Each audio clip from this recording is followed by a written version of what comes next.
है।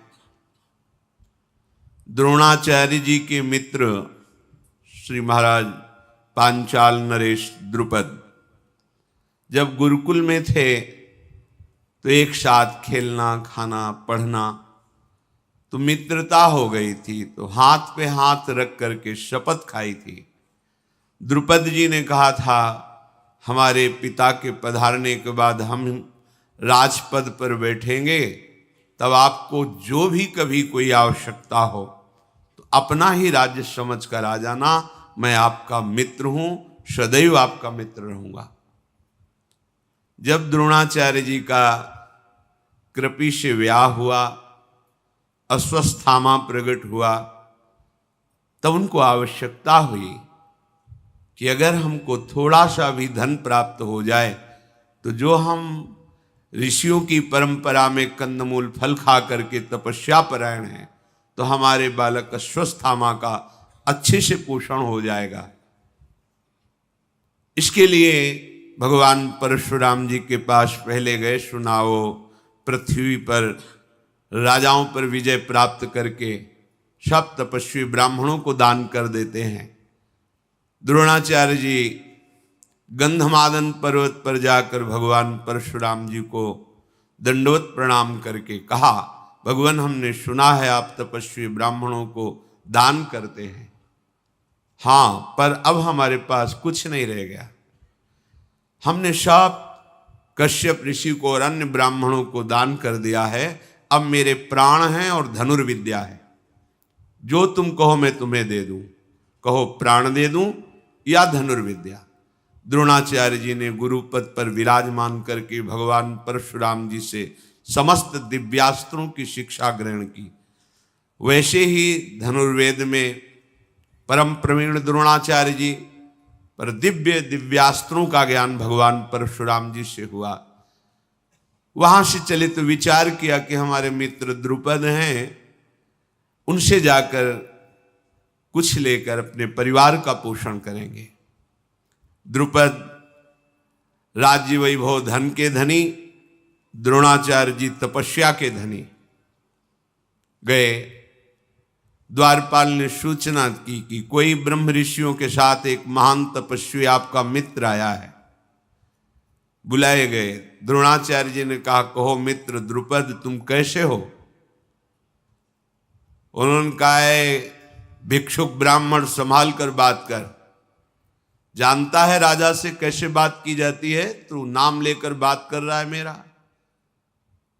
उन्होंने कहा, हम एक साथ गुरुकुल में पढ़े हैं, आपने शपथ खाई थी कि हम आपके आजीवन मित्र रहेंगे, राजा होने पर भी, और जो आप मांगेंगे मैं आपको दूंगा। तो कहीं राजा की एक भिखारी से मित्रता हो सकती है? मैं एक राजा हूं, तू एक भिक्षुक है, एक बार की भिक्षा तुझे मिल सकती है। तेरी मेरी मित्रता कैसी कैसी धूर्तता की बात कर रहा है? क्या तुझे शास्त्र ज्ञान नहीं? द्रोणाचार्य जी का अपमान कर दिया। शांत हुए द्रोणाचार्य जी और वहां से निकल गए। बहुत हृदय जल रहा था कि इन्होंने स्वयं मित्रता वर्ण की, फिर ऐसा अपमान क्यों किया? कृपि से जो ब्याह किया था वो महाराज शांतनु के द्वारा पाली पोषी हुई थी, इसलिए हस्तिनापुर में कृपाचार्य कृपि के भाई ही रह रहे थे, तो गुप्त रूप से हस्तिनापुर में आकर रहने लगे। एक दिन देखा पांचों पांडव और 100 कौरव खेल रहे हैं, तो खेल में गुल्ली डंडा में गुल्ली कुएं में चली गई और निकालने के प्रयास में असमर्थ रहे। द्रोणाचार्य जी नजदीक आए और कहा, तुम क्षत्रिय राजकुमार हो, तुमको ज्ञान होना चाहिए धनुर्विद्या का, तुम एक गुल्ली को नहीं निकाल पा रहे। अपने हाथ से एक छोटी अंगूठी निकाली, कुएं में फेंक दिया और सींक ली। मंत्र का संधान किया, प्रहार किया तो गुल्ली और अंगूठी दोनों एक साथ अपने आप ऊपर आ गए। कुमार बहुत आश्चर्यचकित हुए, चरणों में प्रणाम किया और भीष्म जी से निवेदन किया कि एक महापुरुष को हमने देखा जो ऐसी प्रक्रिया से उन्होंने अंगूठी और गुल्ली को कुएं से निकाल लिया। समझ गए कि धनुर्वेद विद्या के पारंगत विद्वान द्रोणाचार्य जी ही होंगे। भीष्म जी सादर उनसे मिले। द्रोणाचार्य जी ने कहा, बस हमें इतना चाहिए कि हमारे परिवार का पोषण हो जाए और मैं संपूर्ण धनुर्विद्या तुम्हारे इन राजकुमारों को सिखा दूंगा। भीष्म जी ने स्वीकार किया, एक महल दिया। द्रोणाचार्य जी कृपि और अश्वत्थामा के साथ हस्तिनापुर में निवास करने लगे। एक दिन समस्त राजकुमारों को बैठाल करके कहा, पुत्रों, मेरा हृदय जल रहा है।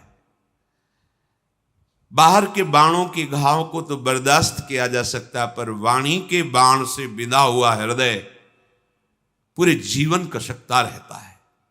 मैंने द्रुपद का कोई अपमान नहीं किया और वो ऐसा सभा में अपमान किया। मैं तुम सबको उत्तम धनुर्विद्या का ज्ञान कराऊंगा, पर क्या तुम में से कोई द्रुपद को परास्त करके हमारे चरणों में डालेगा आके? कौरवजन चुप बैठे रहे। पांडवों में अर्जुन खड़े हुए। उनका, भगवान, यदि आज ही आदेश हो तो ये कार्य मैं आज ही कर सकता हूं आपके बल से। फिर यदि मुझे आप दिव्यास्त्रों से पारंगत कर दे तो आप त्रिभुवन में किसी के लिए भी आदेश करें, मैं उसको बंदी बना के आपके चरणों में डाल दूंगा।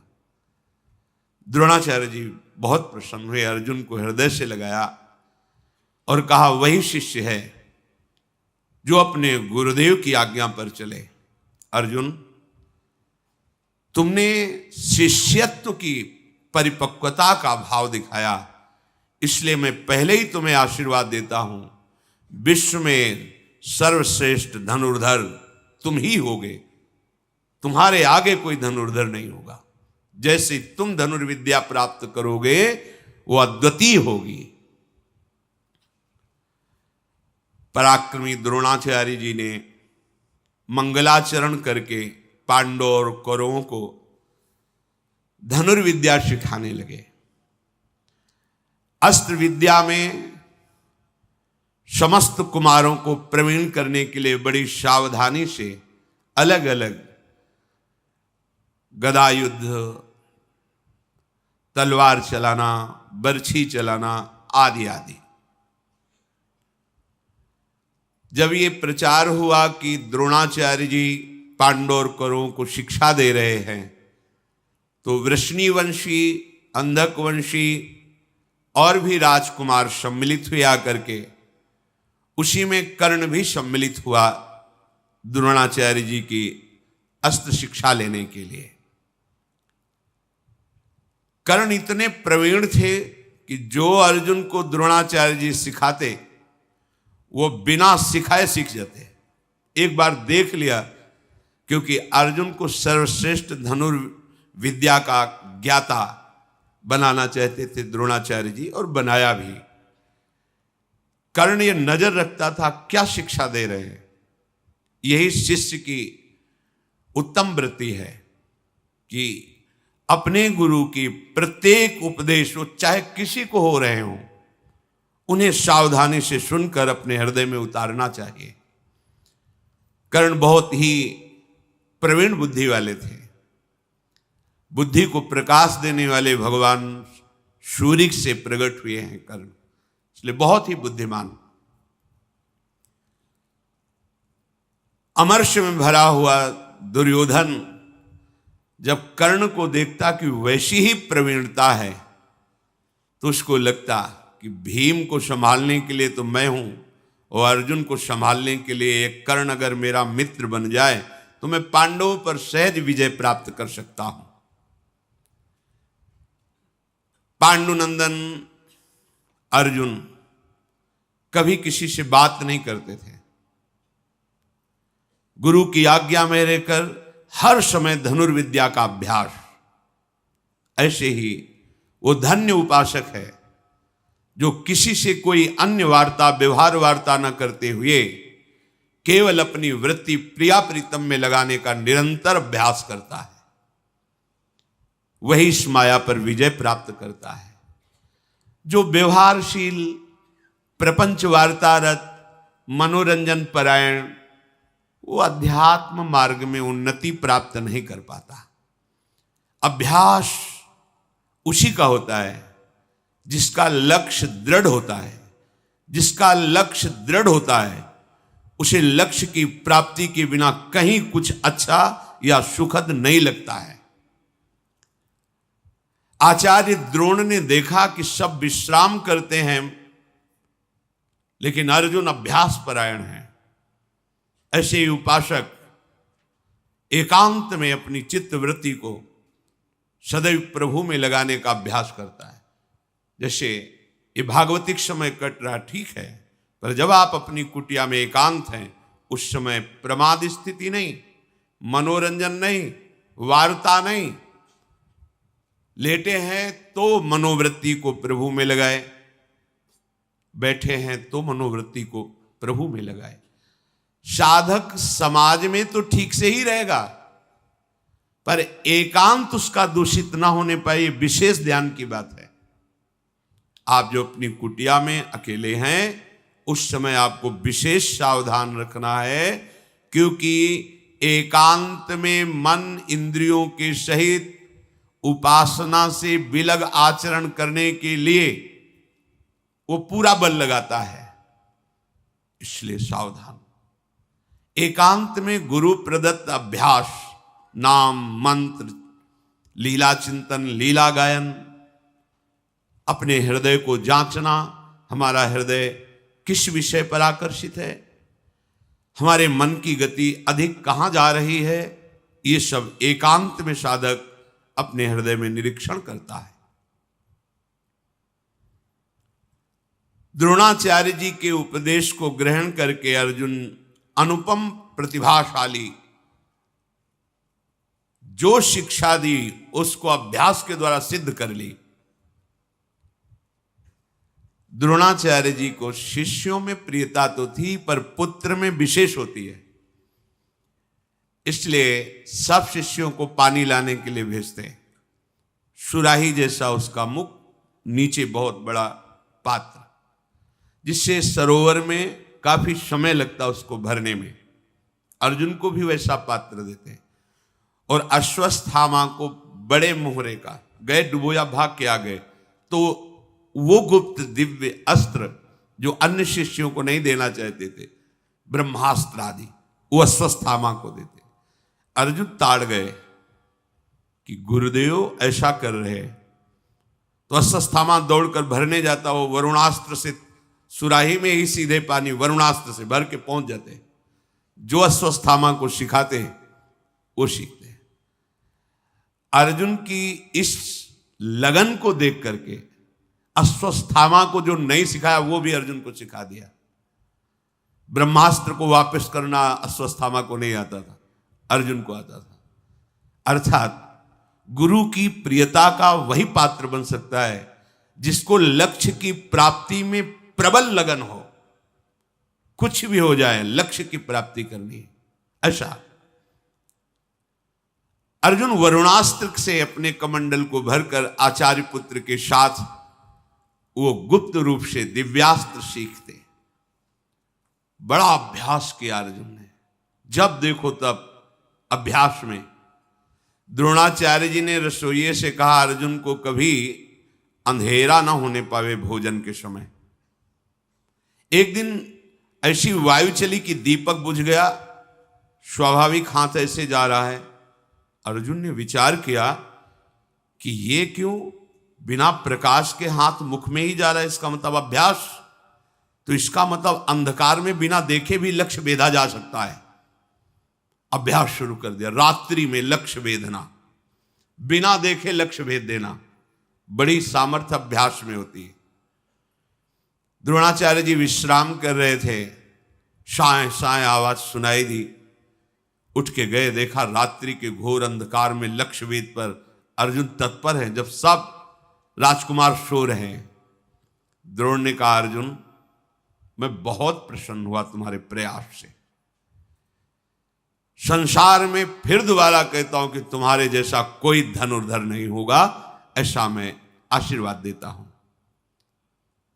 द्रोणाचार्य जी ने अश्व पर चढ़ना, गजराज पर चढ़ना, रथों पर चढ़ना, भूमि पर खड़े होकर अपने शत्रु पक्ष का विनाश करना, ये सब कलाएं सिखाई। ऐसा चल ही रहा था कि काले रंग का राजकुमार जैसा कुमारावस्था का पुरुष पधारा और कहा, मैं निषाद राज हूं, हिरण्यधनु का पुत्र एकलव्य हूं और आपको गुरु के रूप में वरण करता हूं। आप मुझे धनुर्वेद की शिक्षा दीजिए।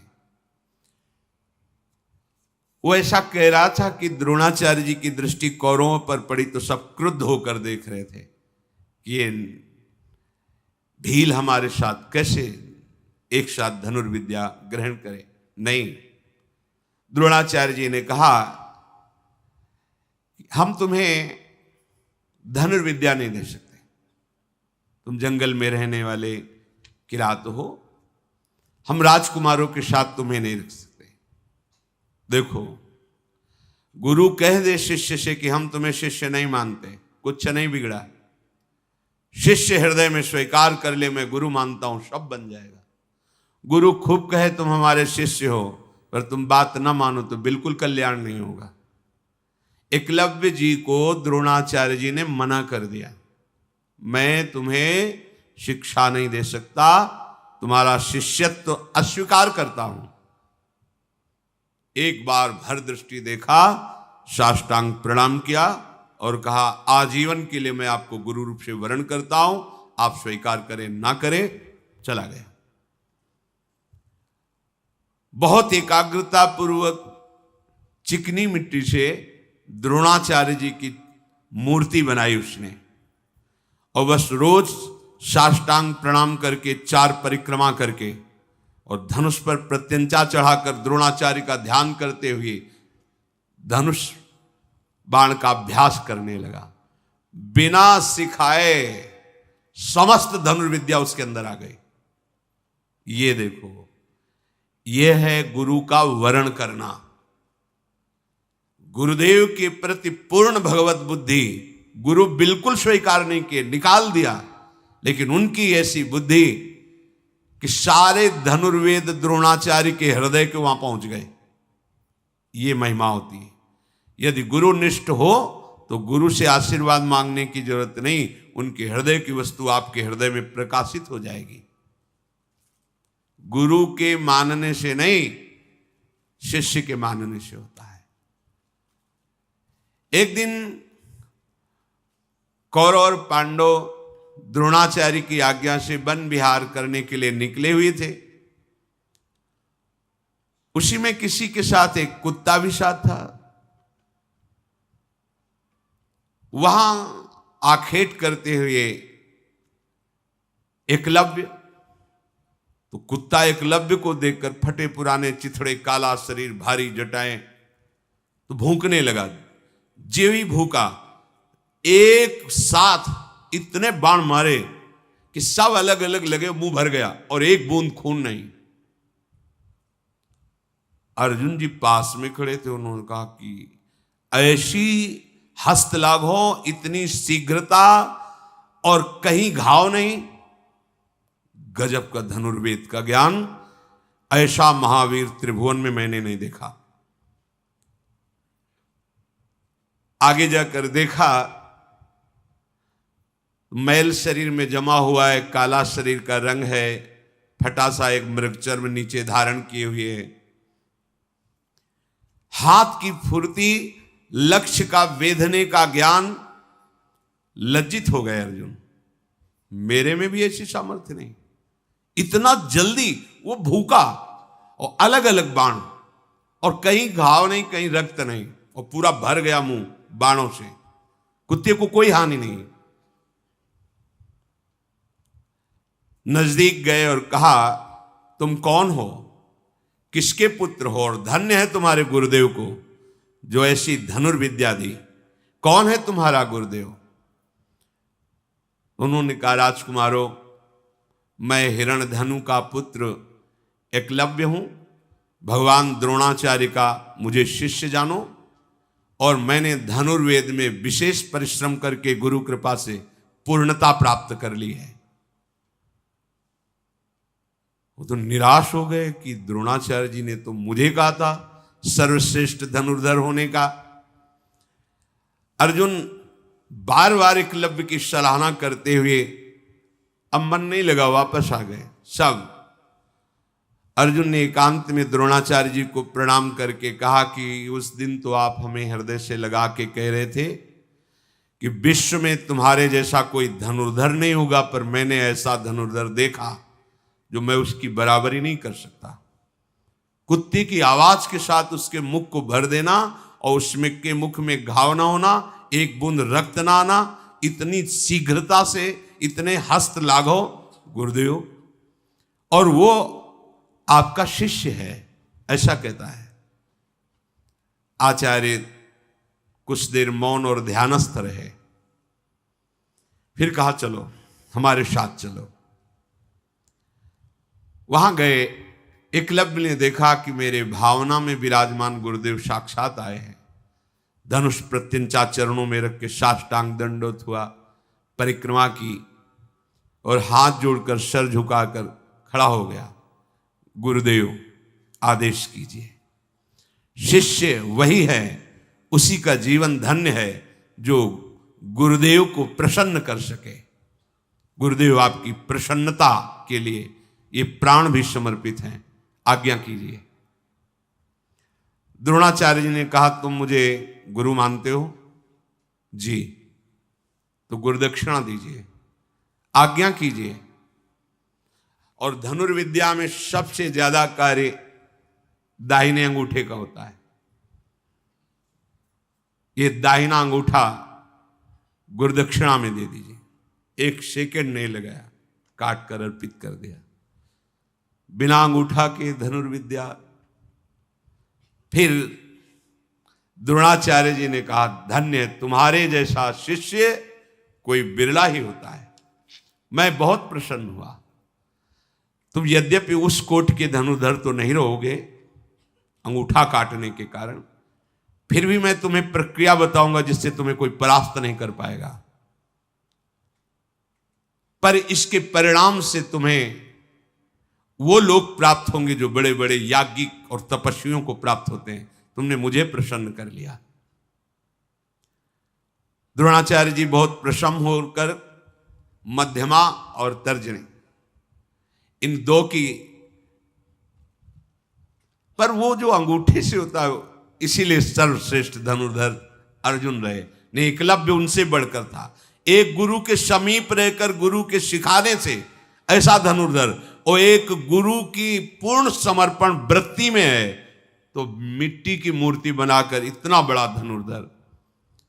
यह अध्यात्म मार्ग समीप रहना या दूर रहना इसका कोई महत्व नहीं। यदि आप गुरु पर भाव रखकर उनकी आज्ञा पर चलते हो तो लाखों कोस दूर होने पर भी आप गुरु के समीप ही रह रहे हैं, और समीप रह रहे हैं। उनकी आज्ञा का उल्लंघन करें तो समीप रहते हुए भी आप लाखों कोस दूर हैं। गुरु के हृदय की वस्तु को आप झांक नहीं सकते, पा नहीं सकते। अब उतनी शीघ्रता से बाण संधान करना तो नहीं हो पाया एकलव्य का तर्जनी और मध्यमा से, जैसा अंगूठे से होता था। पर द्रोणाचार्य जी भरे राजकुमारों की सभा के बीच में कभी कभी एकलव्य की गाथा गाते। ये मिला एकलव्य को कि गुरु शिष्य का यश गान करता है। धन्य है ऐसा शिष्य, धन्य है ऐसा वीर। एक बार भी नहीं कहा कि गुरुदेव अंगूठा चला जाएगा तो फिर धनुष कैसे। अच्छा, वो जंगल में रह करके जीवन व्यतीत करते, उनको अनिवार्य है धनुर्विद्या का ज्ञान होना। द्रोणाचार्य जी ने गदा युद्ध में दुर्योधन और भीमसेन ये दोनों आगे निकले। सबको गदा युद्ध सिखाया, पर ये 2 आगे निकले, दुर्योधन और भीमसेन। अश्वत्थामा धनुर्वेद के रहस्यों की जानकारी में बहुत बढ़ चढ़कर हुए।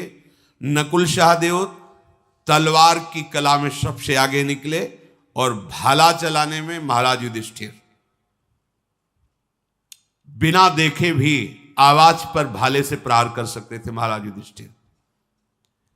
बुद्धि की, मन की एकाग्रता, उत्साह अस्त्र विद्याओं की प्रवीणता, अस्त्रों का अभ्यास, गुरु के प्रति समर्पण, ये सब अर्जुन का सबसे ऊंचा था। धृतराष्ट्र के पुत्रों के हृदय में दुष्टता वास करती थी। वो पांडवों को प्रवीण देख करके बहुत हृदय में जलते थे। खास करके भीमसेन को देखकर दुर्योधन का हृदय जलता ही रहता था। नरश्रेष्ठ द्रोण ने एक दिन सबसे कहा कि हमने जितनी हमको गुरु कृपा से विद्याएं प्राप्त थी सब सिखा दिया, आप सब लोग एकत्रित होइए और परीक्षा दीजिए। एक बहुत छोटे से गीध की रचना करवाई काष्ठ की, और एक विशाल वृक्ष की ऊंचाई पर उसे टांग दिया और सब राजकुमारों से कहा आसन में हो जाओ, वीरासन में, और इस गीध की गर्दन काट के गिरानी है। फिर ध्यान दीजिए, गीध की गर्दन काटनी है। धनुष लेकर सब वीरासन पर बैठ गए। सबसे पहले युधिष्ठिर जी, युधिष्ठिर तुम्हें क्या दिखाई दे रहा है? उनका महाराज आपके चरण, वृक्ष, गीध। बोले धनुष रख दो, चलो बाहर हो। साप से ऐसे पूछा, प्रायः सब ऐसे, वृक्ष दिखाई दे रहा है, कोई कुछ। कर्ण से पूछा, उनका गीध दिखाई दे रहा है, उसके पंजे दिखाई दे रहे हैं, पंख दिखाई दे रहा है, उसकी गर्दन दिखाई दे रही। रख दो, धनुष रखो, तुम अभी संधान की योग्यता तुम्हें प्राप्त नहीं है। अर्जुन जी से कहा तुम्हें गीध की गर्दन पर वार करके उसकी गर्दन काट के गिरानी है।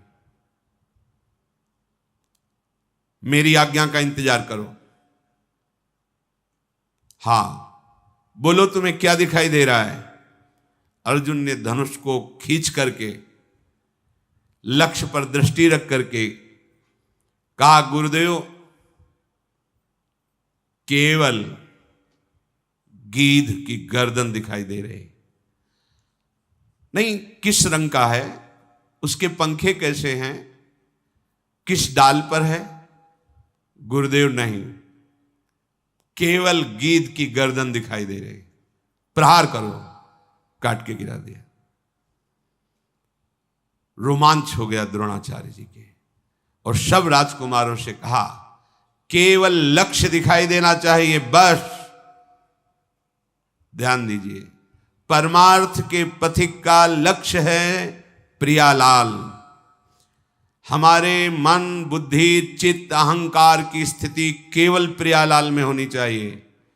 किसी पदाधिकारी, किसी धन संपत्तिवान, वैभववान, यशस्वी या नाना प्रकार की सुख भोग सामग्री, अनुकूलता, सम्मान, प्रतिष्ठा, कीर्ति, ये सब तो आप लक्ष्य वेधने की योग्यता में नहीं है। जैसे युधिष्ठिर जी ने कहा आपके चरण दिखाई दे रहे हैं, वृक्ष दिखाई दे रहा है, और फिर गीध दिखाई दे, ये सब लक्ष्य ना कहो सो बोलिबो, ना कोई व्यवहार, अपनी कुंवर किशोरी को बज्जियत निहार निहार, रूप छके घूमत रहे, तन को तनिक न भान, नारायण दीर्घ जल बहे, यह है प्रेम पहचान। ये हमारा लक्ष्य है। सुने न काहू की कही, कहे न अपनी बात, नारायण वार रूप में मगन रहे दिन रात। अगर आपको संसार दिखाई देता, प्रपंच दिखाई देता है, राग द्वेष दिखाई देता है, तो तुम अभी लक्ष्य वेद करने की योग्यता में नहीं हो। वही उपासक परम पद का अधिकारी होता है जिसका एक ही लक्ष्य होता है, हर परिस्थिति में अपने आराध्य देव की स्मृति में तन्मय रहना। लक्ष्य वेदने पर ही हृदय द्रोणाचार्य जी का भर आया, और अर्जुन को हृदय से लगा करके सदैव सुखी रहो। आशीर्वाद मांगना थोड़ी पड़ता है। जब उपासक सच्चाई से भजन करता है तो गुरु कृपा कवच की तरह उसकी रक्षा करती है और आगे बढ़ाती है। क्यों? क्योंकि गुरु कृपा और हरि कृपा दो नहीं। वो हरि कह रहे तुम केवल भजन करो, योगक्षेमम वहाम्य हम, जो प्राप्त कराना है मैं प्राप्त कराऊंगा और जो है उसकी रक्षा करूंगा। योगक्षेमम वहाम्य हम।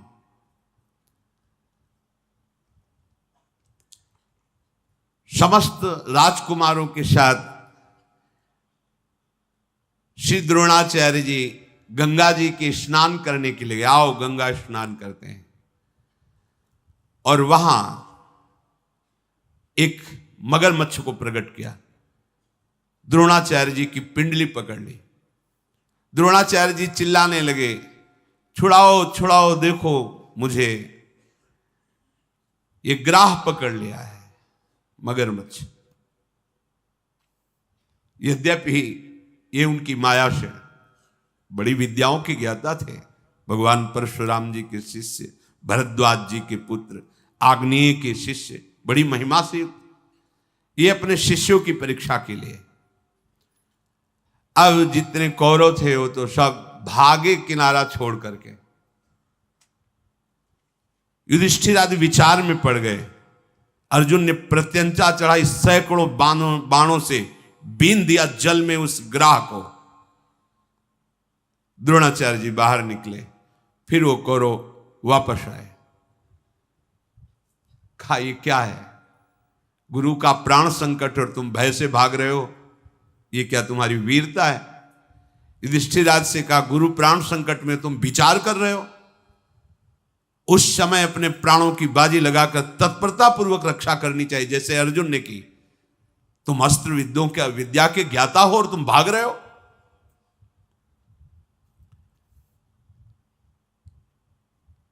बहुत प्रसन्न हुए द्रोणाचार्य जी और सबके बीच में वहीं गंगा किनारे अर्जुन से कहा स्नान करो, और एक अमोघ अस्त्र दिया जिसे ब्रह्मशिर नाम का अस्त्र कहते हैं। उसकी विधि, उस अस्त्र का संचालन करना, उसको वापस करना, और कहा अर्जुन कभी इसे किसी मनुष्यों पर प्रहार मत कर देना, नहीं पूरी सृष्टि को भस्म कर देगा। जब कोई दैवी शक्ति संपन्न या आसुरी शक्ति संपन्न कोई बहुत बड़ा बलवान त्रिभुवन विजेता हो, तब इस अस्त्र का संधान करना, अर्थात पूरी सृष्टि का विनाश करने में सामर्थ्य, और इस अस्त्र को कोई मिटा दे ऐसा कोई अस्त्र नहीं है। अर्जुन ने तथास्तु कहकर द्रोणाचार्य जी को प्रणाम करके इस महामहिम पूज्य ब्रह्मशिर नामक अस्त्र को धारण किया। जब द्रोणाचार्य जी ने देखा कि ये राजकुमार अस्त्र विद्या में प्रवीण हो चुके हैं, तब कृपाचार्य, सोमदत्त, वाल्मीकि, गंगानंदन, भीष्म, भगवान व्यासदेव जी, विदुर जी, धृतराष्ट्र जी, इन सबको बुलाया और कहा ये राजकुमार संपूर्ण अस्त्र शस्त्र विद्या से प्रवीण हो चुके हैं। हम सब राजकुमारों का योग्य जो शास्त्र विद्या में, शस्त्र विद्या में, राजनीति में प्रवीण हुए, एक रंगमंच बनाया जाए और इनका युद्ध कौशल दिखाना चाहते हैं। धृतराष्ट्र उस समय राजगद्दी पर विराजमान थे, क्योंकि पांडु महाराज पधार गए थे तो यही राजा के पद में थे। आदेश हुआ, वहां की बहुत ही समतल भूमि का पूजन करके वहां आसन बनाए गए सम्राट के लिए, उनके मंत्रियों के लिए, हस्तिनापुर के पूज्य जनों के लिए, नर नारियों के लिए बहुत बड़ा रंगमंच, और सुंदर सुंदर पालकियों में राजरानियां वहां पधारी, पूरे नगर के लोग पधारे, जन समुदाय एकत्र हो गया, विविध प्रकार के बाजे बजाए गए। उस समय श्वेत वस्त्र, श्वेत यज्ञोपवीत धारण किए हुए आचार्य द्रोण अपने पुत्र अश्वस्थामा के साथ रंगभूमि पर पधारे। बलवानों में श्रेष्ठ द्रोणाचार्य जी की सबने पूजा की। उच्च स्थान पर आचार्य बैठे, समीप में कृपाचार्य बैठे, फिर गंगानंदन भीष्म जी, फिर विदुर जी, धृतराष्ट्र जी, ऐसे बड़े बड़े सब महापुरुष बैठे। जितने भी राजकुमार हैं सब अपने अपने दस्ताने पहनकर कमर कस के युद्ध कौशल दिखाने के लिए आए। राजकुमारों में श्रेष्ठ महाराज युधिष्ठिर सबसे पहले आकर अपने आचार्य को और फिर पूज्य जनों को प्रणाम किया। यदि सभा में गुरुदेव विराजमान हो और गुरु के गुरु, गुरु के गुरु ऐसे पूज्यजन विराजमान हो, तो शिष्य का पहला कर्तव्य है कि अपने गुरुदेव को साष्टांग प्रणाम करने के बाद ही किसी को प्रणाम करें। गुरु से बढ़कर उसकी दृष्टि में कोई महिमा नहीं होनी चाहिए। सबसे पहले अपने गुरुदेव को वो खुद आदेश करेंगे, अरे नहीं ऐसा नहीं, उनको प्रणाम करो। पर शिष्य का पहला प्रणाम अपने गुरुदेव के लिए। तो सबसे पहले धर्मराज युधिष्ठिर जी ने द्रोणाचार्य को प्रणाम किया, फिर गुरुजनों को। राजकुमार जो दुर्योधन आदि हैं, ये सब अपने अपने अस्त्र शस्त्र लेकर रंगमंच पर आए। सबने धनुष झुका करके आचार्य चरणों में प्रणाम किया। एक एक करके अपनी धनुर्विद्या, गदा विद्या, तलवार, अश्व पर चढ़ना, हाथी पर चढ़ना, भूमि पर पैतरे बदलते हुए युद्ध करना और मल्ल युद्ध करना, कुश्ती आदि, ये सब दिखा रहे थे।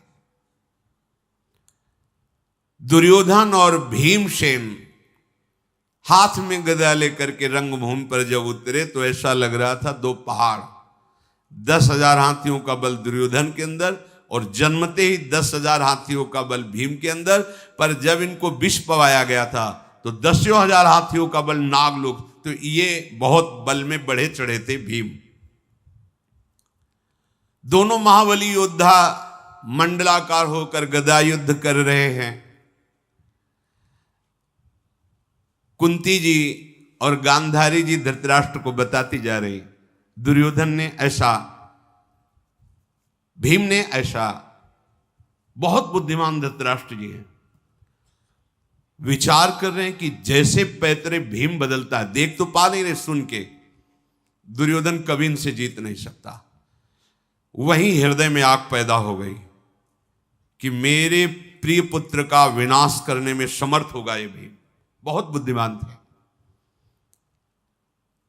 इन दोनों में ऐसा जोश आया कि युद्ध रूप प्रारंभ हो गया। फिर तो सारी रंगभूमि में हाहाकार मच गया। तत्काल द्रोणाचार्य जी ने अश्वत्थामा से कहा, बीच में जाओ, इनको रोक दो, ये रंग कौशल दिखाना है या युद्ध करना है। अश्वत्थामा ने कहा, गुरुदेव का आदेश है, रुक जाइए। तो जहां जिसकी गदा वहीं रुक गए। आदेश में एक भी हरकत उसके आगे नहीं। आदेश तो जहां जैसे।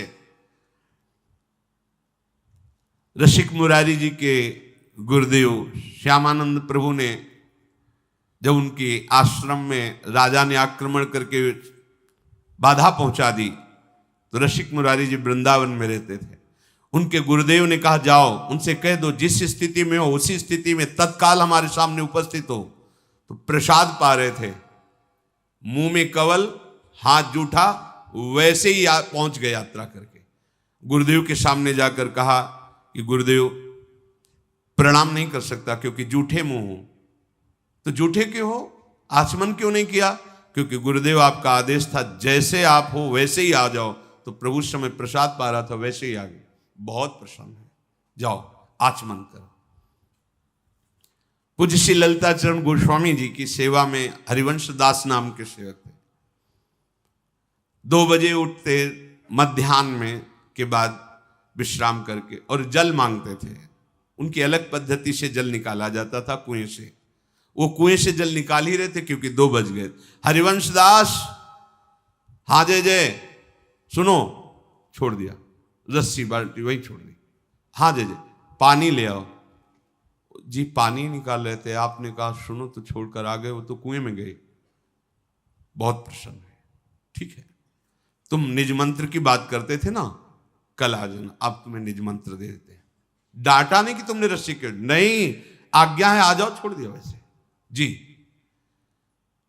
आज्ञा हुई तो जहां गदा है वहीं रोक दी, गुरुदेव की आज्ञा। आयुष लिए चले निज दास। ये अध्यात्म मार्ग इसी में पुष्ट होता है, मनमानी आचरण में नहीं। जो मुझे पुत्र से भी अधिक प्रिय है, हे दर्शक गणों, अब आप उसकी शस्त्रों में कितनी निपुणता की स्थिति आई है आप देख लीजिए। स्वयं द्रोणाचार्य जी ने अर्जुन को ऐसा संबोधन करके मंच पे उतारा। आचार्य स्वस्थ वाचन करके जे ही अर्जुन को उतारा, अर्जुन ने तो जैसे कोई बिजली चमके ऐसे अपने धनुष पर प्रत्यंचा चढ़ाई और ऐसा हर्षोल्लास के साथ विद्याओं का प्रदर्शन शुरू किया जो अभी तक किसी ने नहीं किया था। विदुर जी, शांतनंदन, भीष्म जी, ये सब बड़े बड़े महापुरुष देख रहे हैं। पांडुनंदन अर्जुन जैसे अरण्य मंथन से अग्नि प्रकट होती है ऐसे तेजस्वी महापुरुष पहले आचार्य के चरणों में बाण संचालन करके प्रणाम किया। यह वीर का प्रणाम होता है, गुरु के चरणों के समीप बाण जाकर के लगे। तत्काल आग्नेय अस्त्र से रंगमंच पर आग पैदा कर दी। तत्काल वरुणास्त्र से जल बरसा करके उसको शांत कर दी।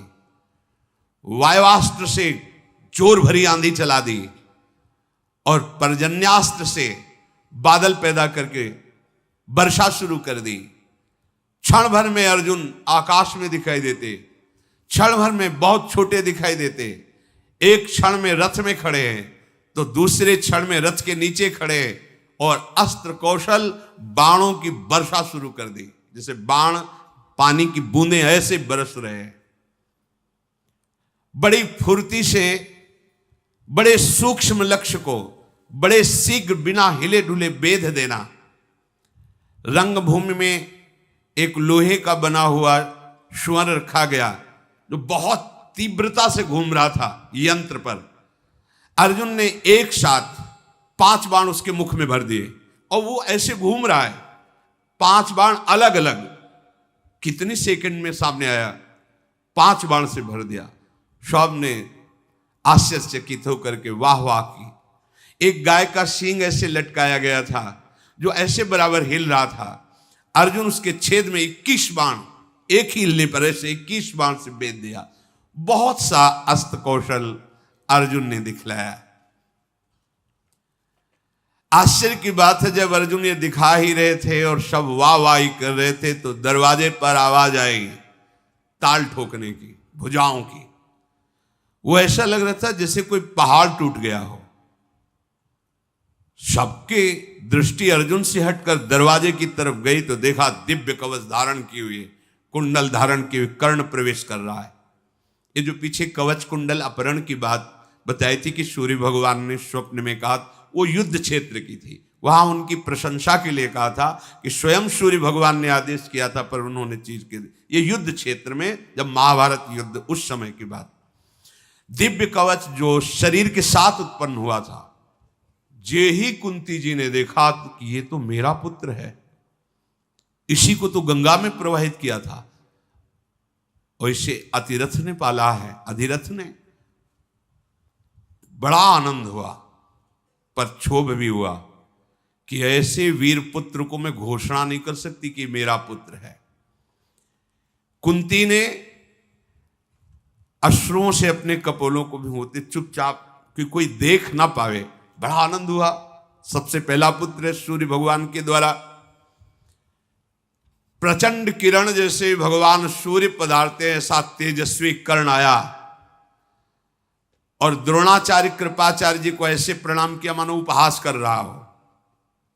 थोड़ा अभिमान भी था। गुरुजनों से ऐसा नहीं करना चाहिए। ऐसे गुरुजनों को एक हाथ से प्रणाम नहीं किया जाता वैसे।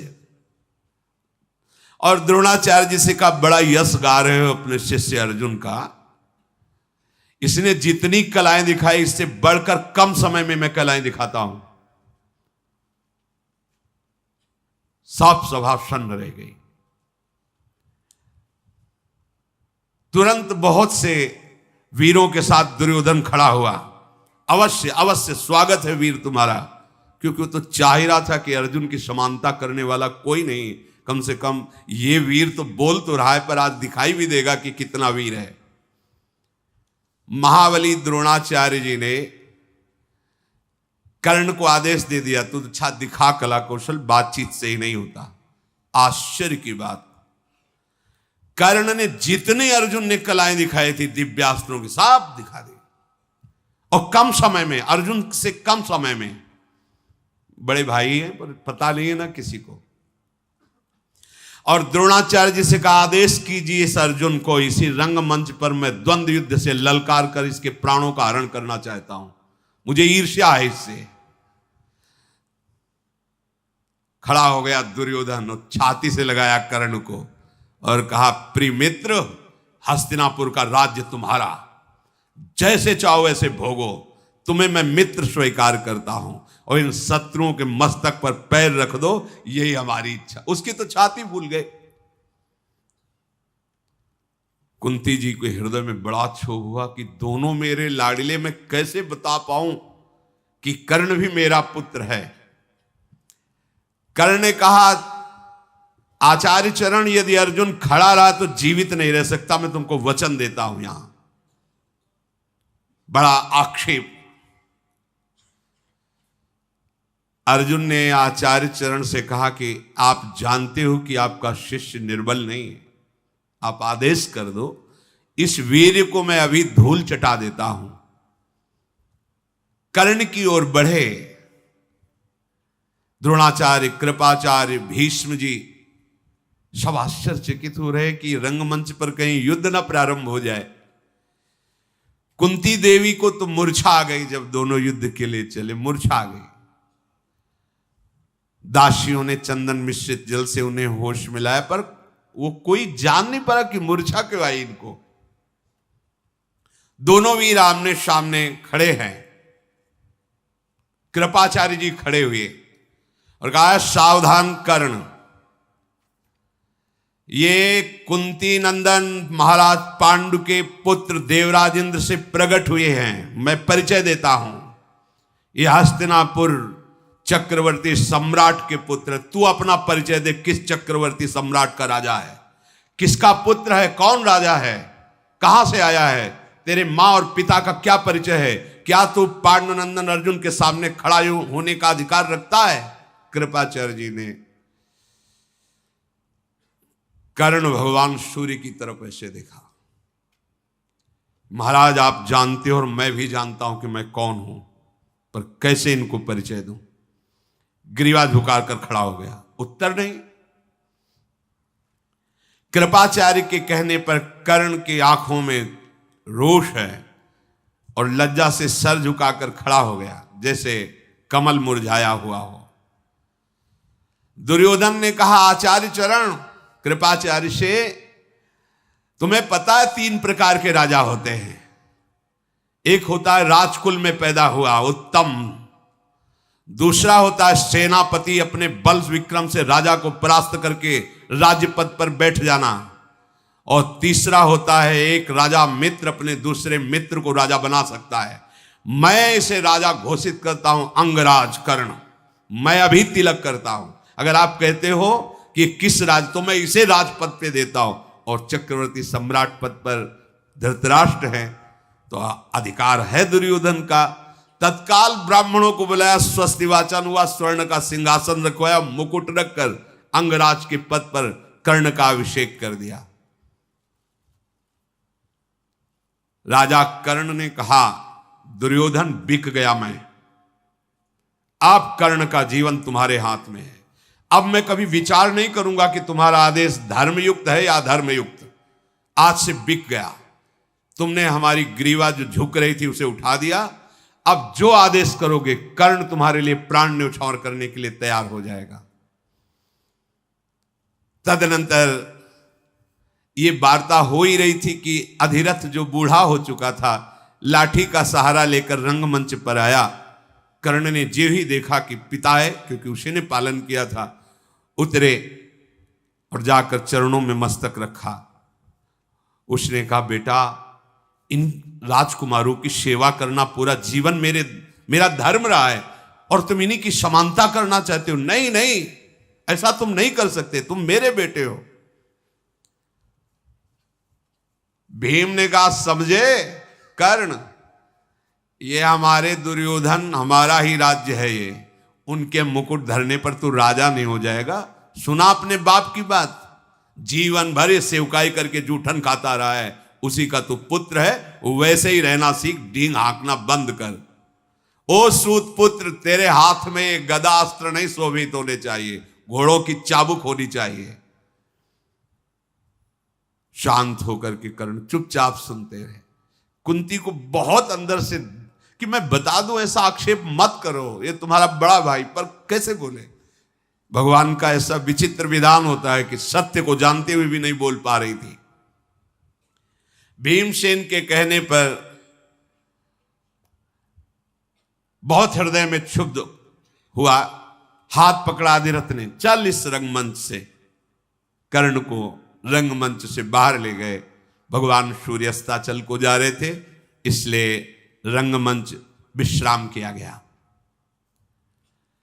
कर्ण को अपने महल में ले जा करके दुर्योधन ने कहा, आज से हस्तिनापुर में कहीं कोई रोक टोक नहीं, और अंग देश तुम्हारा, तुम उसके राजा हो। ये सब देखकर युधिष्ठिर ने निश्चय किया कि अगर कोई परास्त कर सकता है तो कर्ण परास्त कर सकता है पांडवों को। उसकी वीरता देखकर, क्योंकि ये युधिष्ठिर से भी बड़े हैं कर्ण। घबरा गए युधिष्ठिर, कर्ण के सामने हम पांचों पांडवों में किसी की सामर्थ्य नहीं कि विजय प्राप्त कर सके, ऐसा युधिष्ठिर जी के मन में निश्चय हुआ। द्रोणाचार्य जी ने सुबह हुई, सब शिष्यों को बुलाया, कहा देखो अब हमारी गुरुदक्षिणा लेने का फल है, समय है। पहले प्रथा थी, गुरु मंत्र लेने के बाद, गुरु आज्ञा पर चलने के बाद, जब गुरु आश्रम से वो गृहस्थाश्रम या संन्यासाश्रम, तो उस समय हाथ जोड़कर प्रार्थना की जाती थी, आपकी कोई भी आज्ञा हो जो हम पूर्ण कर सकें, आप बोले। वो गुरुदक्षिणा के रूप में मानी जाती थी। सब राजकुमारों को बुलाया और कहा कि मेरी गुरुदक्षिणा है, पांचाल राज नरेश द्रुपद को बंदी बना के हमारे चरणों में डाल दो। द्रोणाचार्य जी ने ऐसा आदेश किया। 100 कौरव हैं, 5 पांडव हैं। दुर्योधन, कर्ण, दुशासन, युयुत्स, विकर्ण, जलसंध, ये जो 10-10 हजार हाथियों का बल रखने वाले पराक्रमी कौरव, मैं पहले युद्ध करूंगा, मैं पहले युद्ध करूंगा। राजधानी के निकट पहुंचकर द्रोणाचार्य जी रुके और कहा देखो, एक एक पक्ष जाएगा, पहले कौरव जाएंगे, गुरुदक्षिणा में द्रुपद को बंदी बना के हमारे चरणों में लाएंगे। यदि ऐसा ना हो सका तो फिर पांडव जाएंगे। रथों पर बैठकर, घोड़ों पर बैठ करके द्रुपद नगरी में प्रवेश करके विनाश करने लगे। महाराज द्रुपद को सूचना पहुंची कि कुरुवंशी राजकुमार आक्रमण कर दिए हैं। द्रुपद महावीर थे, तत्काल सैनिक और भाइयों के साथ वहां पधारे। अब ये राजकुमार कहां द्रुपद, भयानक बाणों की वर्षा की भय से भयभीत होकर भागने लगे 100 कौरव। घायल अवस्था में चीख पुकार करके वहां टिकी ही नहीं पाए उनके सामने। अर्जुन ने कहा, ये जो आवाज सुनाई दे रही कौरवों की त्राहिमाम की आवाज है। गुरुदेव, वो भी आपके शिष्य हैं और हमारे भाई हैं, अगर आप विलंब करते हैं तो हो सकता है उनके प्राणों पर भी आ जाए। आप आदेश कीजिए, मैं अभी बंदी बना करके द्रुपद को आपके चरणों में डालता हूं। ऐसा ही हो, तथास्तु कहकर आदेश कर दिया। पांचाल द्रुपद बाणों से कर्ण को, दुशासन को, दुर्योधन को ऐसी मार लगाए, चीखते चिल्लाते हुए सब भाग पड़े, आर्तनाद करने लगे। शत्रुओं को सिंहनाद करते हुए अपने रथ से, घरघराट से भयभीत करते हुए अर्जुन चले और कहा, महाराज युधिष्ठिर, आप गुरु सेवा में रहिए। भीमसेन से कहा, आगे तुम गदा लेकर चलो। नकुल सहदेव से कहा, तुम हमारे दोनों रथ के पहियों के बराबर घोड़े से चलो, अकेले मैं जीतूंगा, किसी सैनिक की या किसी अन्य की आवश्यकता नहीं। महाराज द्रुपद की सेना को जैसे कोई मतवाला हाथी वन उजाड़ते हुए चलता है, भीम अपनी गदा से रास्ता साफ करते, कोई सामने टिकता नहीं। ग्वाला वन में डंडे से जैसे पशुओं को भागता है, भीमसेन ने सारी सेना अकेले खदेड़ दी द्रुपद की। द्रोणाचार्य का प्री कार्य करने के लिए अर्जुन ऐसे बाणों की वर्षा कर रहे थे कि द्रुपद पक्ष को यह दिखाई ही नहीं दे रहा था कि चला कौन रहा है बाण। अंधेरा छा गया बाणों से। अर्जुन ने बड़ी फुर्ती से बाण संधान करके महाराज पांचाल नरेश द्रुपद के सारथी को मार डाला, ध्वजा काट दी, उनके धनुष की प्रतिंचा काट दी और कूद पड़े तलवार लेकर। और जैसे एक सिंह दूसरे सिंह को दबोच लेता है, ऐसे द्रुपद को पकड़ करके गर्दन नीची करके और अपने रथ पे डाल लिया और भीमसेन से कहा बस वापस चलो। अर्जुन को आते देख करके द्रोणाचार्य जी खड़े हो गए। द्रोणाचार्य के सामने जाके पटक दिया द्रुपद को चरणों में। द्रोणाचार्य जी खड़े थे, कहा हां भाई द्रुपद, वचन याद करो, राजा का मित्र राजा होता है, भिखारी नहीं होता। आज मैं राजा हूं और तू भिखारी, बोल मित्रता स्वीकार करता है कि नहीं? अब जब राजा ही चरणों में पड़ा हुआ है तो फिर द्रुपद के हृदय में भयंकर आग, अब राष्ट्र को रौंद दिया अकेले भीम ने। द्रोणाचार्य जी हंसे, बोले हम दयालु ब्राह्मण हैं, मारेंगे नहीं तुम्हें, क्षमा करते हैं, पर अब पूछते हमसे दोस्ती करोगे? जैसे सभा में गए थे तो कहा था ए भिखारी तेरी मेरी क्या मित्रता, अब बोलो मेरे से मित्रता करोगे? तुम कुछ नहीं हो इस समय में, तुम्हारे प्राण भी हमारे अधीन है। हाथ जोड़ करके द्रुपद ने कहा मुझे पता नहीं था कि ब्रह्म बल सबसे श्रेष्ठ होता है।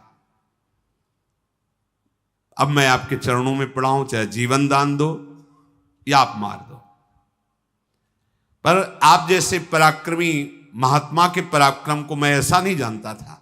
द्रुपद ने कहा। उनका द्रुपद तुम आज भी मित्र हो, सम्मान के साथ जाओ, पर आधा राज्य हमारा और आधा तुम्हारा। पांचाल नरेश का आधा राज्य द्रुपद को दिया और आधा द्रोणाचार्य जी ने लिया। द्रुपद को छोड़ तो दिया, पर द्रुपद ने कहा क्षत्रिय बल से तो तुम्हारा नाश नहीं कर पाए हम और न कर पाएंगे।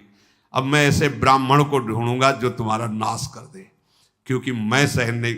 ये ईर्ष्या द्वेष जय पराजय ये बिना भगवान के भजन के शांत नहीं होती। अब जब ये बात नगर को पता चली कि द्रुपद को बंदी बनाकर द्रोणाचार्य के चरणों में डाल दिया गया, तो पूरी प्रजा महाराज युधिष्ठिर पर टूट पड़ी। हमारे जैसे पांडु राजा थे वैसे ही महाराज युधिष्ठिर हैं। अब धृतराष्ट्र नहीं, महाराज युधिष्ठिर राजा होने चाहिए। गली गलियों में लाखों लोग एकत्रित होकर धृतराष्ट्र के पास सूचना पहुंची कि महाराज आपका सिंहासन खतरे में है। महाराज युधिष्ठिर के लिए पूरी प्रजा तैयार है। भीष्म जी, विदुर जी ये सब एकत्रित हुए। प्रजा जब चाह रही तो फिर क्या होगा? वह ऐसा नहीं होना चाहिए। धृतराष्ट्र जी को राजगद्दी से नहीं। धृतराष्ट्र जी ने घोषणा कर दी युवराज पद पर महाराज युधिष्ठिर को विराजमान कर। युवराज पद पर विराजमान करने से कम राज सिंहासन तो बच जाएगा। विदुर जी की सलाह से, भीष्म जी की सलाह से प्रजा को आनंद हुआ।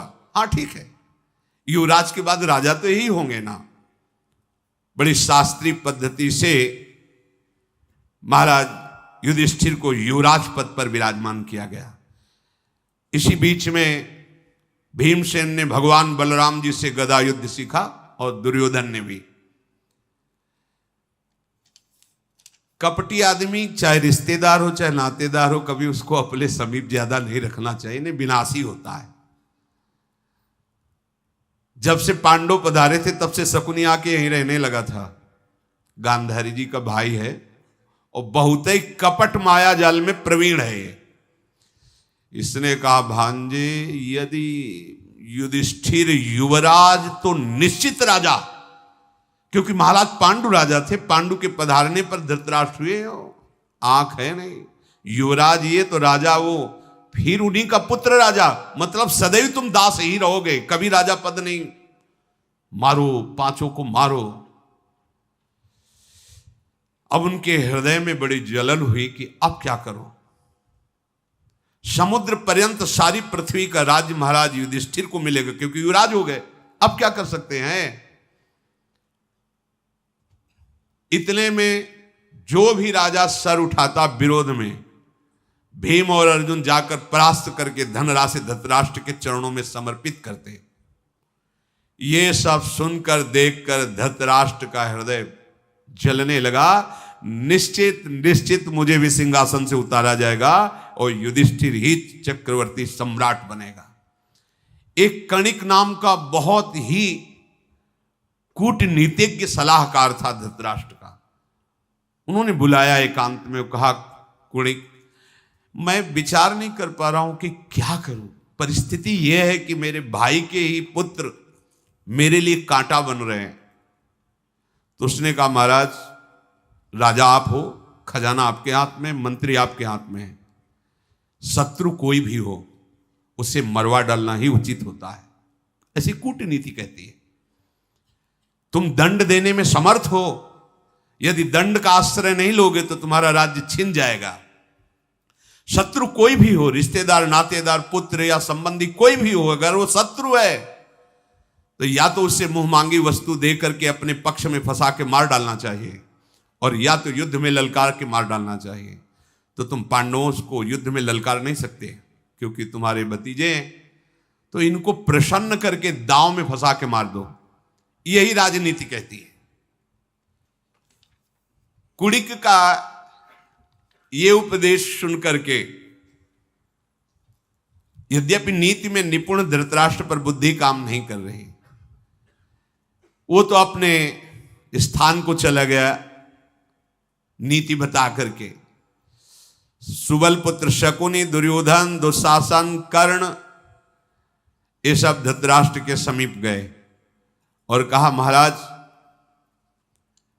आप सुन रहे हैं, देख रहे हैं, आपके हम 100 पुत्रों का पूरा राज्य से निष्कासन ही कर देंगे पांडव। भीमसेन सबसे बलवान है, अर्जुन अस्त्र विद्या में प्रवीण है, और मैं सदैव जलता रहता हूं यह देख करके। और आपने राज्याभिषेक भी राजपद पर युधिष्ठिर का कर दिया, तो अब आपको पता नहीं है कि यही राजा बनेगा, क्या यह उचित है। और उधर वो सलाह दे के गया ही था कि मरवा डालना चाहिए, जो कणिक मन वो कूटनीति का विशेषज्ञ था। कर्ण और शकुनी, महाराज धृतराष्ट्र अब आप कुछ विचार कीजिए, ये पांडव भारी संकट हैं, इनका विनाश होना ही चाहिए। ये भीष्म सत्य प्रतिज्ञ हैं, कभी पांडवों का पक्ष छोड़ेंगे नहीं। द्रोणाचार्य जी अर्जुन को बहुत प्यार करते हैं, सदैव उनके पक्ष में रहेंगे। युवराज पद दे ही दिया है, अब हमारे लिए क्या रह गया है, विचार कीजिए महाराज। अब ऐसी दशा में हम क्या करें। आप हमारे पिता हो और राजा भी हो, क्या हमको ऐसे ही दास बना के इनका रखोगे। पांडु महाराज इतने सद्गुण संपन्न हुए, इसलिए बड़े आप थे पर राजा आप नहीं बने, आंखों के कारण, आंखें अंधी थी। अब आप राजा बने, मेरा अवसर था तो युवराज बना दिया युधिष्ठिर को। महाराज आप कुछ तो कीजिए। अपने पुत्रों की बात सुनकर और उस कूटनीतिज्ञ की सलाह से बड़ा विचार किया कि क्या किया जा सकता है, आप लोग ही बताओ क्या कर सकते हैं।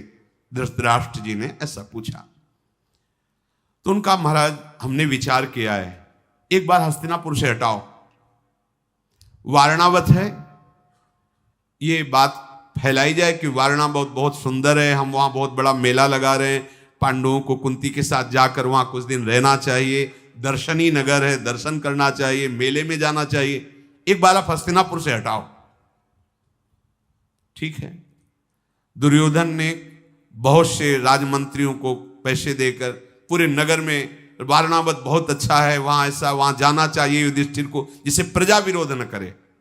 प्रजा में हो गया अच्छा, हम लोग भी जाएंगे देखने के लिए।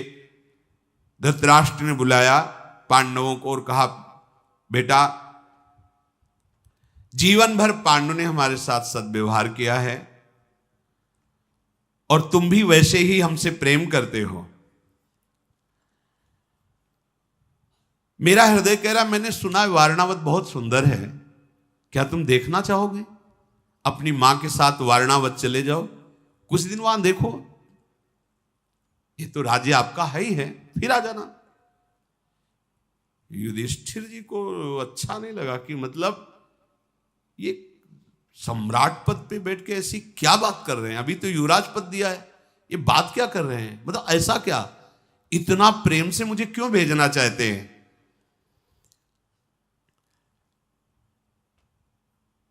निश्चिंत होकर तुम जाओ, क्या सोच रहे हो युधिष्ठिर, बिल्कुल मंगल है। अरे जिसके साथ भीष्म हैं, द्रोण हैं, उसे कहीं परेशानी हो सकती है, और हमने पहले से व्यवस्था कर दी है। धृतराष्ट्र की बात को संशयपूर्ण लेते हुए युधिष्ठिर बहुत बुद्धिमान थे, धर्म का अवतार है, सोचा कि मैं असहाय हूं, इस समय मुझे वही करना है जैसा ये आदेश कर रहे हैं।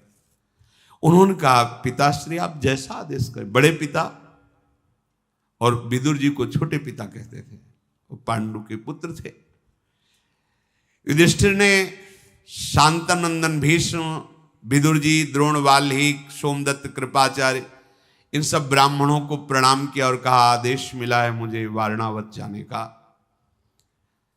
धृतराष्ट्र जी के आदेश को कोई काट नहीं सकता, पर सब चिंतित हो गए, अचानक ये आदेश कैसा?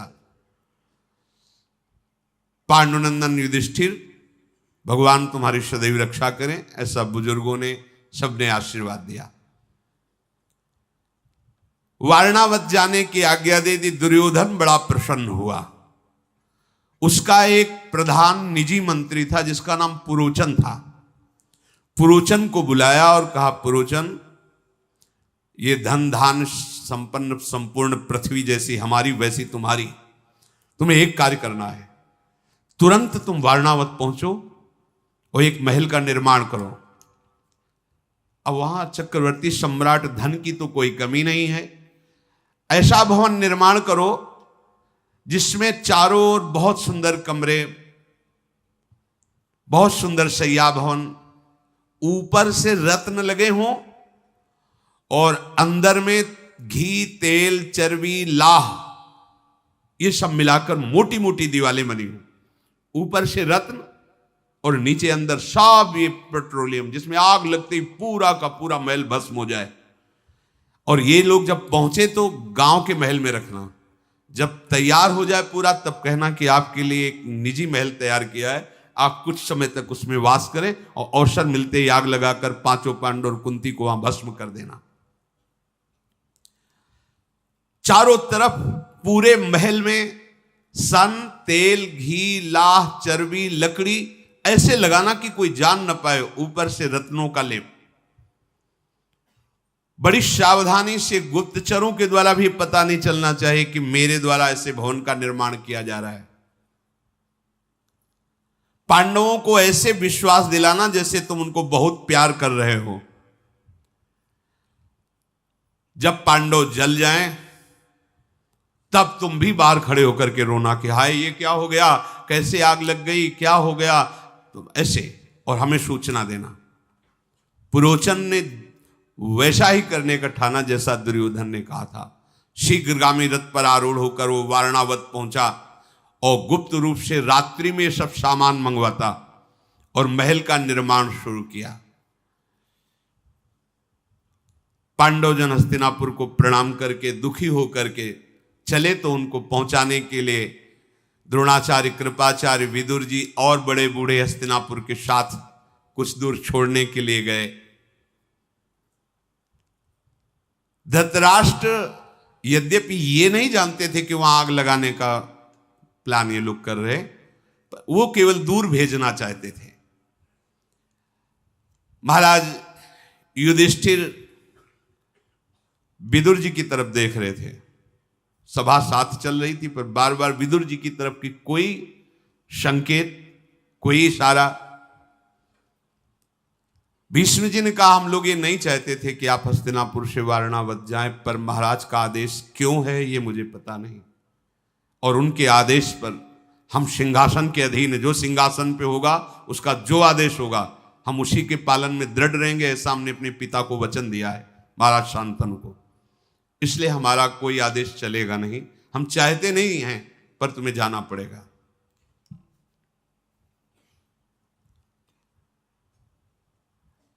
धृतराष्ट्र के इस आज्ञा पर कोई विरोध नहीं दे सका। विदुर जी ने सोचा कि एकांत मिले तो कुछ बात करूं, पर एकांत का सब साथ है, तो भाषा बदल दी। वो भाषा केवल युधिष्ठिर को पता है क्योंकि वो धर्मराज के अंश से है, म्लेच्छ भाषा। उन्होंने, विदुर जी ने म्लेच्छ भाषा में बोला, जिसका अर्थ है, युधिष्ठिर तुम्हें पूरा रहस्य का ज्ञान होना चाहिए। ये हिंदी में, पर वो म्लेच्छ भाषा किसी को समझ में वहां नहीं आई। जो अनभिज्ञ पुरुष होता है, रहस्य को नहीं जानता, वो नष्ट हो जाता है। जो शत्रु की नीति शास्त्र का अनुसरण करने वाली बुद्धि को समझ नहीं लेता है, वो उसे समझ लेने पर कोई ऐसा उपाय कर सकता है, पर जो समझ नहीं लेता वो भस्म हो जाता है, नष्ट हो जाता है। एक ऐसा तीखा शस्त्र है युधिष्ठिर, जो लोहे का नहीं बना है पर पूरे शरीर को भस्म कर देगा। जो उसे जानता है वो उस आघात से बचने का उपाय कर लेता है। अर्थात संकेत में बताया कि तुम्हारे शत्रुओं ने तुम्हारे लिए एक भवन का निर्माण किया है, जो चर्बी, तेल, घृत, लाख आदि से बना हुआ है, क्योंकि विदुर जी के भी गुप्तचर लगे रहते थे पांडवों की रक्षा के लिए। फिर कहा, युधिष्ठिर घास फूस सूखे वृक्ष वाले जंगलों में वहां जलाने के लिए आग की व्यवस्था की जाती है, पर वहां के जो चतुर चूहे होते हैं वो बिल का निर्माण करके अंदर से अपने आप को उस आग से बचा लेते हैं। समझदार व्यक्ति को इसमें समझ लेना चाहिए। अर्थात उस महल में पूरा आग ही आग प्रज्वलित करने वाले पदार्थ लगे हैं। यदि वहां एक सुरंग तैयार कर ली जाए और तुम वहां से निकल जाओ तो बच सकते हो। युधिष्ठिर, जिसके आंखें नहीं होती वो मार्ग नहीं देख पाता, अंधे को दिशाओं का ज्ञान नहीं होता, जो धैर्य खो देता है वो शत्रु पर विजय प्राप्त नहीं कर पाता। मेरी बात को तुम समझ रहे हो ना? अर्थात तुम्हें पहले से ही सुरंग जहां से खुदी, जहां से निकलना, वहां से दिशाओं का ज्ञान होना चाहिए। तुम किस दिशा को, किस जंगल को जा रहे हो, यह ज्ञान होना चाहिए, और तुम्हें घबराना नहीं चाहिए। यदि धैर्य खो दोगे तो तुम शत्रु पर विजय नहीं प्राप्त कर पाओगे। और युधिष्ठिर, मनुष्य घूम फिरकर रास्ते का पता लगा लेता है, नक्षत्रों से दिशाओं का पता लगता है, पांचों इंद्रियों को एक साथ रखता है, तो शत्रु कभी पीड़ा नहीं पहुंचा पाते। अर्थात तुम पहले ही दिशा का चयन कर लो, और कितना समय है, कौन सी दिशा है, ये नक्षत्रों से पता चलता है। और तुम पांचों भाई एक मत रहना, तो ये कौरव तुम्हारा कुछ नहीं बिगाड़ पाएंगे। म्लेच्छ भाषा में ऐसा उपदेश किया। युधिष्ठिर जी ने म्लेच्छ भाषा में उत्तर दिया, आपकी बात अक्षरशः समझ रहा हूं। विदुर जी ने दाहिने करके उनको आशीर्वाद दिया, जाओ। भीष्म जी भी और नगरवासी भी लौट आए। कुंती जी साथ में थी, उनका बेटा, मैं समझ नहीं पाई विदुर जी क्या बोले, तुमने कहा अच्छा मैं समझ गया, तो ये भाषा क्या थी? तो उनका ये गुप्त भाषा है। विदुर जी ने मुझे संकेत किया है कि तुम जिस महल में रखे जाओगे वो प्रज्वलित अग्नि को बढ़ाने वाले पदार्थों से बना, और तुम्हें मारने का प्लान है। यदि तुम पांचों भाई एक मत रहोगे और धैर्यवान रहोगे और सुरंग की व्यवस्था कर लोगे तो तुम वहां से बच जाओगे। पांडवों का शुभागमन वारणावत वासियों ने जब सुना, सब लोग नगर के बाहर आकर के अगवानी की। देव मूर्ति, पांचों पांडव सबने आशीर्वाद दिया जो बड़े बूढ़े थे, और नगर के महल में उनको रखा गया। पुरोचन जो दुष्ट स्वभाव वाला दुर्योधन का निज जन था, मंत्री था, आकर के प्रणाम किया और खूब ऐसी प्रेम भरी बातें व्यवस्था की, खाने पीने की उत्तम व्यवस्था, सुंदर शैया आदि। 10 दिन तक रहने के बाद पुरोचन ने कहा कि महाराज, आप हस्तिनापुर के युवराज हैं, नगर के महल में शोभा नहीं देता, आपके लिए नगर के बाहर एक महल तैयार किया है, बहुत रुपया लगा के, महाराज आप कृपा करें उस महल में पधारें। वो शिव भवन है, आपके लिए मंगल भवन है। पुरोचन की बात सुनकर युधिष्ठिर ने अपने भाइयों पर दृष्टि डाली कि नंबर आ रहा है आग लगाने का इसका, या वहां ले जाएगा मारेगा, पर बिल्कुल पता नहीं चलना चाहिए। बहुत मुस्कुराते, हाँ हाँ हम भी देखना चाहते हैं। धर्मात्माओं में श्रेष्ठ युधिष्ठिर गए, पूरे महल को देखो। अब महल को ऐसे कुटिया थोड़ी बनी थी, किलोमीटरों में महल का निर्माण था। भीमसेन, इतना भयंकर भड़कने वाली अग्नि की वस्तुएं तो मैंने देखी नहीं जैसा महल बना है। भीमसेन, इस 4 दीवारी में केवल आग ही आग लगने वाली वस्तुएं भरी, ऊपर से केवल रत्न हैं, ये अग्नि प्रज्वलित करने वाले पदार्थों से कारीगरों ने सन, राल, मूंज, बांस और घी, चर्बी इससे बनाया है। पूरा महल इससे बना हुआ है। भीमसेन ने कहा, भैया दबने की क्या बात, हुकुम करो, 1 मिनट में इस पुरोचन को पलटा देते हैं और आग लगा देते हैं पूरे महल में पहले ही। क्या ऐसे पशुओं की तरह डरना? नहीं नहीं, आप नहीं समझ रहे हो, हम ये कर सकते हैं, पर तुम समझो उसका ये प्लान है, और अगर हमने इस प्लान को जरा भी बाहर किया तो वो दूसरा ऐसा प्लान बनाएगा जो हमारी समझ में ही नहीं आएगा, हमें मरवा देगा। वो इस समय जब मारने पर लगा हुआ तो मुझे गुप्त रूप से ये साबित करना है कि मैं मर गया और मुझे इसी में रहना है। अगर हमारे बचने का कोई और उपाय होता तो विदुर जी बता देते, जैसा विदुर जी ने कहा वैसा ही मुझे करना चाहिए। हम लोगों की चेष्टाएं बिल्कुल नहीं होनी चाहिए कि ये पुरोचन जान जाए कि हम जान गए हैं। पूरी सावधानी के साथ अब इसी में रहना होगा। हमारी किसी भी चेष्टा से इसको समझ में नहीं आना चाहिए कि मैं इस बात को जान गया हूं कि महल ऐसा भड़काऊ अग्नि बढ़ाने वाले से बना हुआ है। हम जलने के डर से अगर भागेंगे तो आक्रमण करवा के मारने की कौन सी चेष्टा करेगा, मुझे पता ही नहीं चलेगा। अभी तो पता चल गया तो हम बचने का उपाय कर सकते हैं। अर्जुन से कहा, तुम्हारी एक ही यहां की दिनचर्या, हर समय पुरोचन पर दृष्टि रखना और वो जान न पावे, वो आग न लगाने पावे। इसके बीच में कोई ना कोई उपाय तो हम लोग करते हैं। ऐसा सोच ही रहे थे, महल में प्रवेश किया कि कुछ आदमी लिए एक आदमी आया और पुरोचन से कहा, मैं हस्तिनापुर से आया हूं और मुझे महल की सफाई करने का आदेश दिया गया है। हाँ ठीक है, जाइए अंदर। अंदर गए और युधिष्ठिर से कहा, मैं विदुर जी के द्वारा भेजा हुआ हूं और हम इतने सुरंग बनाने में प्रवीण कि कम समय में बहुत लंबी सुरंग तैयार कर देते हैं। पर तुम्हें विश्वास दिलाने के लिए मैं बताता हूं, उन्होंने म्लेच्छ भाषा में आपसे कहा था कि एक ऐसा अस्त्र है जो लोहे का नहीं है पर वो सबको भस्म कर सकता है, वो मकान। ये मैं इसलिए बता रहा हूं कि मैं विदुर जी का ही आदमी हूं, कोई छल कपट नहीं, विश्वास कीजिए मेरे पर। युधिष्ठिर जी ने कहा, मैं समझ गया। विदुर जी ने जो आपको उपदेश किया था कि एक बिल तैयार होना चाहिए, उसी के लिए मैं आया हूं। युधिष्ठिर जी ने कहा, सौम्य तुम्हें ज्यादा बताने की जरूरत नहीं, मैं पहचानता भी हूं कि आप विदुर जी से मिलते थे, आप उनके गुप्तचर हैं, मुझे पता भी है। उसने कहा, बस इस महल के अंदर कोई आने न पावे, पुरोचन भी आने की चेष्टा करे तो वहीं रोक दिया जाए, और अगर कहीं ऐसा हो कि कोई आ रहा तो मुझे संकेत कर दिया जाए। मैं ऐसी स्थिति रखूंगा। एक लकड़ी का ऐसा तख्त बनवाया था जो वहीं तत्काल रख करके आसन उस पर लगा हुआ था, और उस तख्त में नीचे ऐसे कपड़ा डाल के कि सुरंग जहां से बनी कोई देख लो, महाराज युधिष्ठिर उस पर बैठ जाएंगे जब तक खोदेगी। पर भगवत कृपा से कोई बाधा ही नहीं आई। बहुत जल्दी सुरंग का निर्माण तैयार हो गया गंगा जी तक जाने का, और उसके ऊपर एक काठ की ऐसी लेवल और उसके ऊपर मिट्टी, जैसे किसको पता ही नहीं है कि यहां सुरंग बनी। कुछ ही दिनों में सुरंग तैयार हो गई। उस भवन के ठीक बीचों बीच सुरंग निकाली गई, भूमि की समान तह पर उसको पाट दिया गया।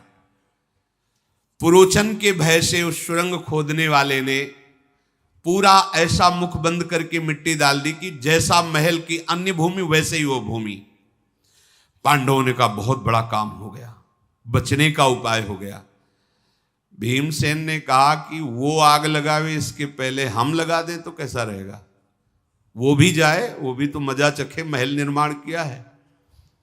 तो उस दिन क्या था कि कुंती जी ने ब्राह्मणों को और भूखों को भोजन पवाने के लिए निमंत्रण दिया था। तो एक भीलनी भी आई थी जिसके 5 लड़के थे। ये पुरोचन हम पर विश्वास कर रहा है और विश्वास दिला के धोखा देगा, इसलिए भैया बढ़िया बात बन गई। अब वो जो भीलनियां आई थी वो जंगल से शराब लेके आई थी, तो उस भीलिनी ने भी शराब पिया, उसके पुत्रों ने पिया, खूब खीर पुआ पाया और वहीं महल में सो गए। ब्राह्मण लोग पाके चले गए। पुरोचन आराम कर रहा था। भीमसेन ने गदा उठाई, एक गदा मारी तो जो सुरंग का दरवाजा था टूट गया, निकलो बाहर, और वहीं से आग लगाई जहां पुरोचन सो रहा था। पूरा महल वो इतना प्रज्वलित है, एक जगह छुआती पूरा महल बम से, जिसे बम फूटता है ऐसे पूरा महल आग आग हो गया। रात भर आग जलती रही, इतना उसमें सामान था। अब तो वारणावत में हाहाकार मच गया, ये क्या हुआ। महल में अचानक आग लग गई, सब लोग पांडव भस्म हो गए, बड़ा आर्त भाव। अब भगवान की देखो लीला की, 5 पांडव मर गए और कुंती भी मर गए। इसके प्रमाण के लिए भीलनी उसके 5 पुत्र वहीं जल गए। चारों ओर आग ही आग। पूर्वासी जन दीनता लिए हाय हाय करके सब घेरे हुए हैं आसपास। ये पुरोचन जरूर पापी इसी में लगा रहा कि पांडवों का विनाश कैसे। धिक्कार है धृतराष्ट्र की बुद्धि को, धिक्कार है दुर्योधन की बुद्धि को। ऐसा पूरी रात खड़े रहे। जब दिन हुआ तब वहां जांच शुरू हुई। लोग ऐसे, वो जो सुरंग बनाने वाला था बड़ा प्रवीण था। प्रथम गेट से लोग देख रहे हैं कौन जला, वो भाग के वहीं गया जहां सुरंग थी, और सारी आग सब भर के कि सुरंग का नामो निशान न रहे, अपने आदमियों के साथ, और फिर आकर उनके बीच में सम्मिलित हो गया। इधर भय से युक्त तो पांडव हैं, सुरंग से जा रहे हैं, और लंबी सुरंग। जब बाहर निकले सुरंग से तो थक गए, क्योंकि भय भी था और हृदय कि अब ये जब हमारे विनाश के लिए कौरव पक्ष लग गया तो कहां तक हम बचेंगे। कुंती जी बैठ गए, मेरे से चला नहीं जाता, राजमाता है। नकुल सहदेव भी, भीम ने भयंकर रूप धारण किया, कुंती जी को ऐसे बैठाला, नकुल सहदेव को यहां बैठाला, अर्जुन और युधिष्ठिर को ऐसे टांगा, चल पड़े। भीम चारों को ऐसे, महापराक्रमी परम वेगशाली भीम ऐसे लेकर के अपने मां को और चारों भाइयों को चल रहे हैं। रास्ते में जो मतलब यहां से रास्ता नहीं, पहाड़ है, एक लात मारते वहां से गली बन जाती। कोई वृक्ष सामने आता जरा से धक्का में गिरा देते। वायु वेग से, पवन पुत्र हैं भीम, तो वो रास्ता बनाना नहीं पड़ता, जिधर से चलते रास्ता बनता चला जाता। तेजस्वी वायु की गति के समान अपने पैरों के ठोकर से पृथ्वी को विदीर्ण करते हुए आगे बढ़ रहे थे। परम ज्ञानी विदुर जी ने पहले ही नौका लगा रखी थी गंगा जी के किनारे। जब वहां गए तो नौका को चलाने वाला आया, प्रणाम किया और कहा मुझे विदुर जी ने आपकी सहायता के लिए भेजा है और मैं उनका हूं, इसलिए आपको बता रहा हूं कि आपको उन्होंने म्लेच्छ भाषा में उपदेश किया था और ये उपदेश किया था, क्योंकि विश्वास होना, पता नहीं दुर्योधन का आदमी हो तो। उन्होंने कहा हाँ मुझे विश्वास है। बोले आप आराम से नाव पर बैठिए और बहुत दूर धारा से बहुत दूर जाकर के उनको उस पक्ष में किनारे पे छोड़ा। भयंकर जंगल, पूरे जंगल में कहीं पैर रखने की जगह नहीं, बड़े बड़े कांटे बांस ऐसे जैसे जंगल होते हैं, और बड़े ही हिंसक जंतु। कुंती जी ने कहा आप कहां जाएं? तो भीम जी ने कहा आपको चिंता करने की जरूरत नहीं मां, कोई भी इस वन में ऐसा पशु नहीं है जो तुम्हारे पुत्रों की तरफ आंख दिखा सके। महाबलशाली भीम जी साथ है। उस नाव में बैठकर से उस जंगल में उतरे। चारों भाइयों ने कहा इस जंगल में हम प्रवेश ही नहीं कर सकते। भीम ने कहा वैसे ही बैठो। माता कुंती को ऐसे बैठा ला, ऐसे चारों को लिया, बड़े वेग से आगे बढ़े। आगे बढ़ने पर कुंती ने कहा मैं प्यास से प्राण त्याग रही हूं, बहुत प्यास लगी है, मुझे पानी चाहिए। तो एक विशाल वृक्ष था पीपल का, वहां साफ करके अपने भाइयों को और मां को विराजमान किया और कहा अर्जुन सावधान रखना, जंगल है, मैं जल की खोज में जाता हूं। एकांत में उनको विराजमान करके और जल की खोज में गए तो सारस की आवाज आ रही थी। तो सोचा ये पक्षी वहीं रहते हैं जहां आसपास जल होता है। वहां समीप गए तो बड़ा निर्मल सरोवर था, जल पिया। अब ले किस में जाए? तो अपना ऊपरी चद्दर, अब भीम का चद्दर तो भारी चद्दर हो, उसको गीला किया, क्योंकि चद्दर में पानी थोड़ी रुकेगा। उसको गीला किया तो कम से कम अंजुली अंजुली पीने को मिल जाएगा। कैसी विपत्तियां आती हैं धर्मात्माओं के ऊपर, जरा सी विपत्ति में हम धर्म छोड़ देते हैं। इन महापुरुषों ने कैसे भयंकर कष्ट सहते हुए धर्म का, सत्य का त्याग नहीं किया। जब वहां गए तो वहां सब शिथिल होकर सो रहे थे। तो सोचा कि जगाना तो ठीक नहीं है, पर मुझे जगना आवश्यक है। वो जग ही रहे थे कि एक विशाल काय दैत्य बट वृक्ष में रहता था। उसकी गंध में मनुष्य की गंध आई, जैसे पका तरबूज खरबूजा होता है तो सुगंध आती है, ऐसे उनको अपने खून की गंध आती है। उसने अपनी बहन से कहा कि आज तो बढ़िया समझो भंडारा है हमारे लिए, ये आए हैं और बड़े वीर हैं, जाओ इनको लाओ मार के, आज हम लोग खाएंगे। इधर भीष्म जी, विदुर जी और सब बड़े बड़े कुरुवंशी बहुत उदास हो गए कि पांडव मारे गए।